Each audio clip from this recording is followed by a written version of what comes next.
Hey, my name is Meredith, and today we're going to make some apricot jelly. I had a friend of mine give me 2 pounds of apricots, and I'm not crazy about them fresh, so now that they're super ripe, we're going to make some jam.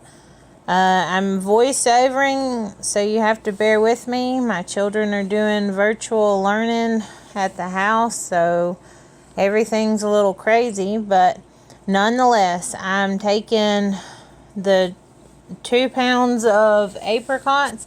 I've washed them and scrubbed them real good. I'm leaving the skin on so I don't have to add extra pectin, but I'm dicing them up real small. If you wanted to, you could put them in a blender and puree it. It's all personal preference when it comes down to that point, but just remember you got to add pectin to this recipe if you're going to peel them. Of course, you have to core them. 2 pounds makes 5 cups of diced up apricots for today's tutorial. Okay, I have 5 cups of diced apricots. Now I'm going to put in 2 tablespoons of lemon juice. You can use lime juice if you want. And then I'll put in 2.5 cups of granulated sugar. Now this recipe, you can add more sugar if you want a sweeter jelly, but we like it to still have a little bit of a tart taste. You could add up to, I don't know, a cup of sugar per cup of fruit. Now we're going to stir it together. We're going to put the stove on a little above medium. It's on 6 on my stove, but remember, you're going to have to stir a lot and keep it from burning. Now that it's starting to come up to a boil, we're going to stir it, but then we're going to start skimming off all the foam. I grew up skimming it, but if you don't, your product's gonna look like it's got a whole bunch of air bubbles in it. It's just really not pretty. That's the real reason why we do it. If you have a lot of foam and a lot of time, you can add the foam with some simple syrup, and you can cook that down and make some syrup for ice cream or whatever you want. You're looking for the right consistency. I take a metal spoon out and I look at how fast it takes to form and drip off the spoon. Or you can do a plate method where you take a small plate and you put it in the freezer and you drop it a little dollop on it to see how fast it hardens.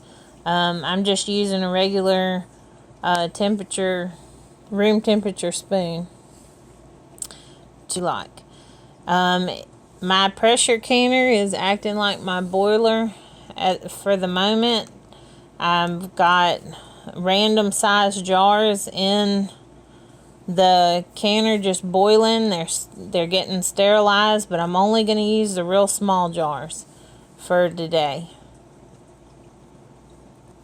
So you want to boil them for at least 10 minutes in boiling hot water. That gets them sterile, so you've got a hot jar and a hot liquid.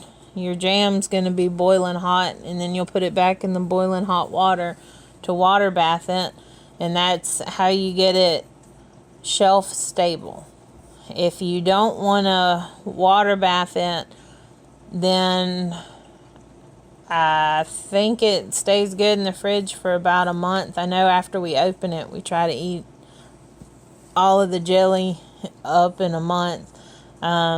This is not a freezer specific jelly recipe.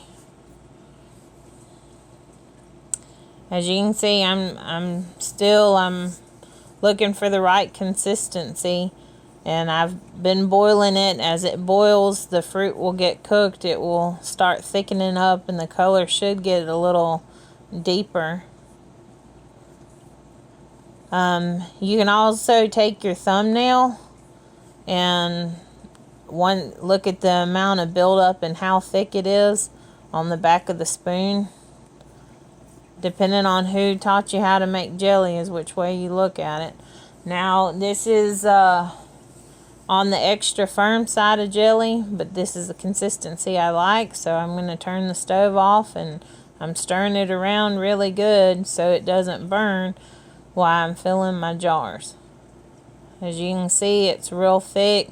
It's just came out of the boiling liquid, and it's still sticking to the spoon.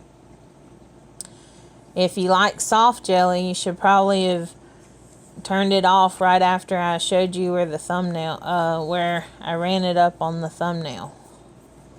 Now here I am, I'm just pouring out the hot water out of my sterile jar, and I'm getting my funnel, and I'm going to fill up the jars. And you're going to fill it all the way up and leave about a 1/2 inch headspace on the jars. And then we'll wipe them clean with a paper towel, the rim and the flat lid. And then we'll put the rings on it and we'll put it back in the canner, or back in our boiler. And we're going to process it for 10 minutes in boiling hot water.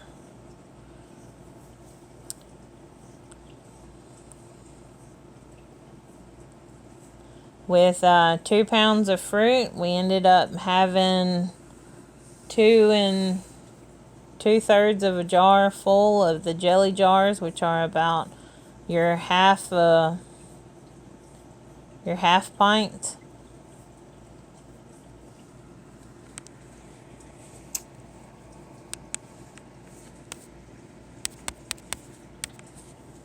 If you've enjoyed this tutorial, please hit the like button, subscribe. Every day we do a little bit of something different. Hit the notification bell if you want to stay tuned for the next recipe or the next homestead project or craft project that we're going to do. Please leave a comment if you've got any questions about the recipe or the procedure, or what type of canner I've got, or whatever questions you have, we'll be happy to answer them.